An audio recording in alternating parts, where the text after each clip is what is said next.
Iowa State organization gives students from all majors the chance to create a more sustainable university. Natalie Froistad and Addie Olson have the story. ISU BioBus is a student group that is looking to recycle waste streams from ISU dining into biodiesel fuel for campus sirens. They began this project about 2 years ago. Since then, they have raised money, found a space to work, and have bought processing equipment. This is the processing unit. So this is basically, we put grease in here, we treat it with chemicals, and biodiesel comes out. ISU Dining is in support of the project and have been very helpful to the group. They've been very supportive. From the very beginning, they've helped us get access to grease and develop our project. ISU BioBus welcomes students in all majors and encourages anyone interested to help with the project. I am a business student. We have quite a few engineers, mechanical, electrical, and chemical, but we also have English majors, business majors, computer science majors, environmental studies majors, really a variety. Michael Meyerson, a freshman in animal science, heard about the group through ClubFest. He is gaining experience from ISU BioBus and applying it to his major. I'm in the outreach team, but one thing I'm personally looking more into is the possibility of using one of the byproducts of biodiesel as a feed additive in livestock. It's kind of how my animal science thing got me interested, so I'm looking into possibly a program with that. For those interested in getting involved with ISU BioBus, you can add them on Facebook or follow them on Twitter. For ISU TV, I'm Natalie Froistad. The BioBus will release their project to the public April 22nd on Earth Day. The Ames City Council has approved a plan to buy out several flood properties along Squaw Creek. The top priority for the Riverside Nursing Home is along South 4th Street. The council voted to buy out some apartments, a rental home, and a private residence. State money is planned to be used for this buyout, but it must get approval from state officials. The council elected to buy out properties which could be redeveloped along South Depth. With Greek Week fast approaching, Drew Norton and Rachel Malone take a closer look at one of the week's more spirited events. The Iowa State University Greek chapters celebrate their community each year.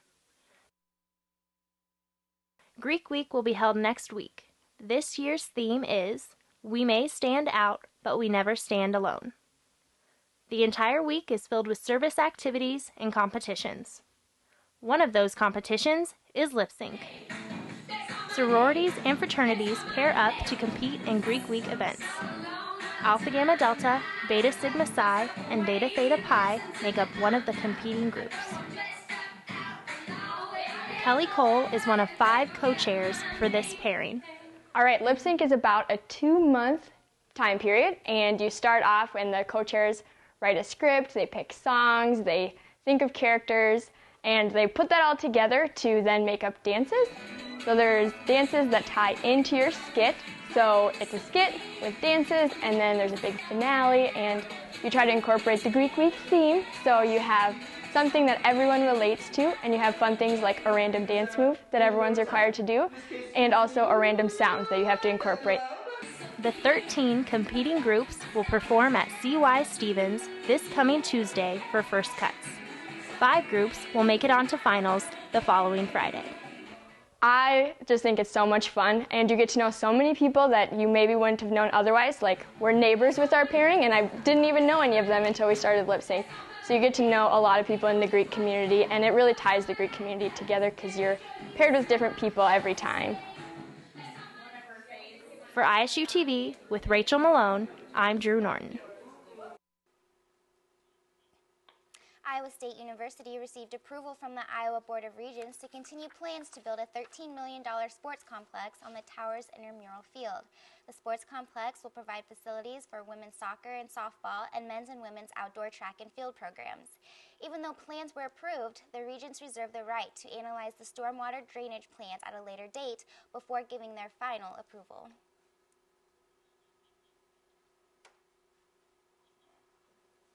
We went behind the scenes of the production crew at Hilton Coliseum. Alexis Eischeid and Andrew Schneider have the story. While fans are lining up outside of Hilton Coliseum for ISU athletic events, the production crew is busy preparing to create the Hilton magic for that night's game. Yeah, I mean, all in all, from creating to loading, I would say about 4 hours on average, because there's just a lot of content to create, a lot of content to load. So those are the really busy times of the year. But once I kind of get in a groove throughout the year, it takes, I don't know, it takes between 2 and 4 hours. We generally arrive a couple of hours before game time, and along with that preparation, we go through our scripts. But a lot of it isn't necessarily preparation you do ahead of time. A lot of it's reacting to what happens on the court and how the fans react to different situations in the games. Just a couple hours before the game, and making sure that you get everything, your camera powered up for this tall camera that we're shooting on here, what they call the up camera, the game camera. One of the most challenging aspects of production is expecting the unexpected and working together to create the best possible show.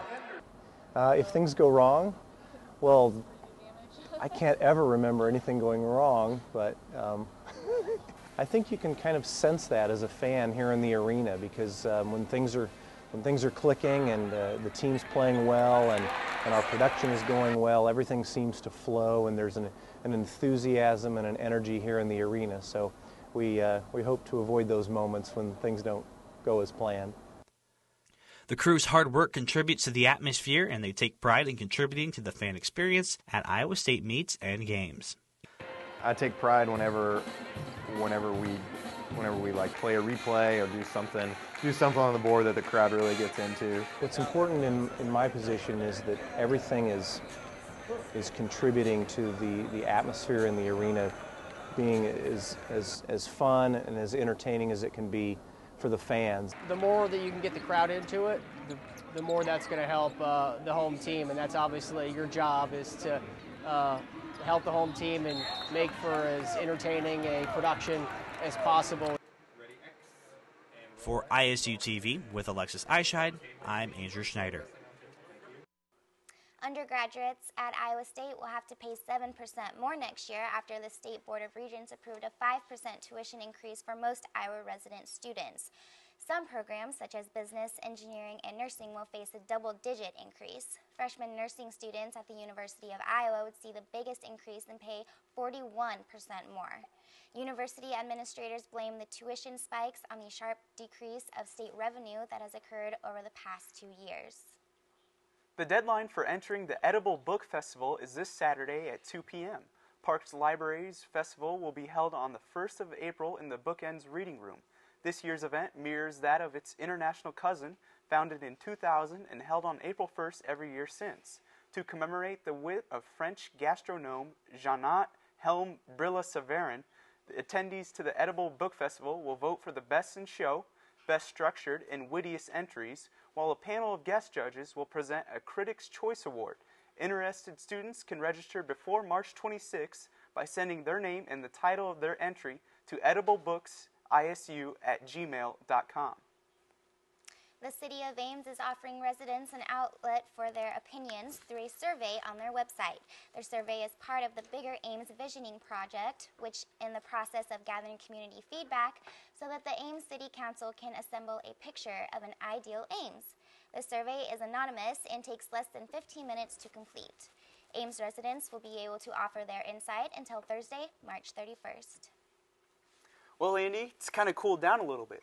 Yeah, it has. You know, we just got into spring, but we're going to get a little blast of winter air here. It's going to be quite cold, so stay tuned. I'll tell you everything about it right here after the break on iState News.